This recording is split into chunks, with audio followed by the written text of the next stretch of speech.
தேனியில் ஆண்டாளுக்கு திருப்பாவை சேவித்தல் நிகழ்ச்சி சிறப்பாக நடைபெற்றது.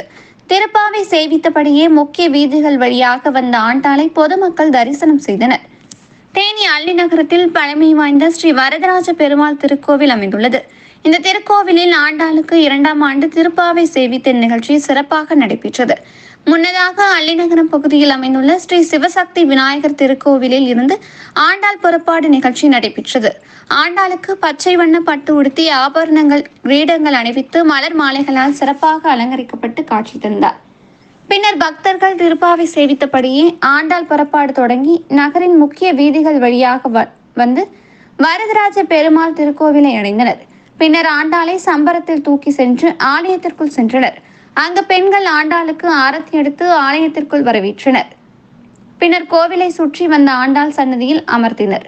அதனைத் தொடர்ந்து ஸ்ரீதேவி பூதேவி சமேத வரதராஜ பெருமாளுக்கு தீபாராதனை காட்டப்பட்டது. இதில் அப்பகுதியை சேர்ந்த ஏராளமான பொதுமக்கள் கலந்து கொண்டு ஆண்டாள் மற்றும் பெருமாளை தரிசித்து சென்றனர்.